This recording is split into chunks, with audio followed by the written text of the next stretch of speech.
যে সকল মানুষ বিপদের মধ্যে রয়েছে, সমস্যার মধ্যে রয়েছে, তারা ছাড়া যারা ঈমান এনেছে, যারা সৎ পরামর্শ দেন, যারা ধৈর্য ধারণ করেন, এনারা ছাড়া, এবং ঈমান এনেছে, ঈমানটা কি?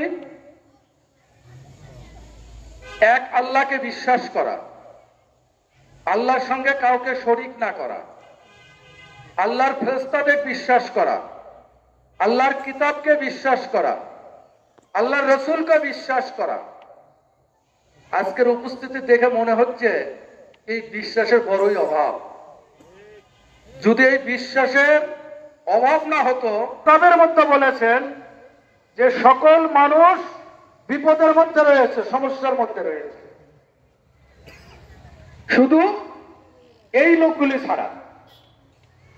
আজকের উপস্থিতি দেখে মনে হচ্ছে সত্যি আমরা খুব বিপদের মধ্যে আছি।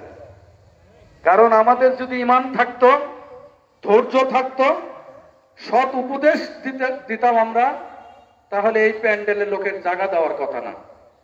ঘর রয়েছে বা আসর রয়েছে, ইবলিসের আসর থাকলেই আমরা এই ভালো কাজটা করি না। যার বক্তব্য দীর্ঘ করব না, এখানে দ্বিতীয় বক্তাও খুব সুন্দর সুন্দর কথা বলেন। আমরা ইনশাআল্লাহ সবাই তাদের কথা সাধ্যমতো শুনব এবং আগামী দিনে পালন করার চেষ্টা করব।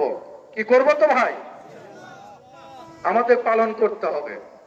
আরেকটি জিনিস আপনারা দেখেছেন, 5ই আগস্ট একজন ফ্যাসিস্ট সরকার বাংলাদেশ থেকে পলায়ন করেছে, তাই না?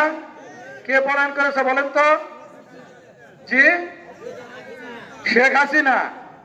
এই শেখ হাসিনাকে এই জন্য ফ্যাসিস্ট বললাম, এই শেখ হাসিনা আলেমদের বুকে গুলি চালিয়েছিল।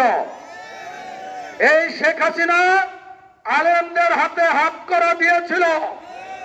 এই শেখ হাসিনা বাংলাদেশের হাজারো তৌহিদি জনতার বুকে গুলি চালিয়েছিল।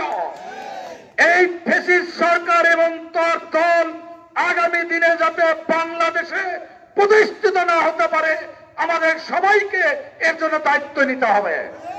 আমরা রাজি আছি তো ভাই? আমি আমার বক্তব্য আর দীর্ঘ করব না। সারাটা দিন প্রোগ্রাম করেছি, এখন আবার আমাকে বগুড়ায় যেতে হবে। দয়া করে আপনারা শেষ পর্যন্ত শুনবেন তো? সবাইকে ধন্যবাদ। আসসালামু আলাইকুম ওয়া রাহমাতুল্লাহ।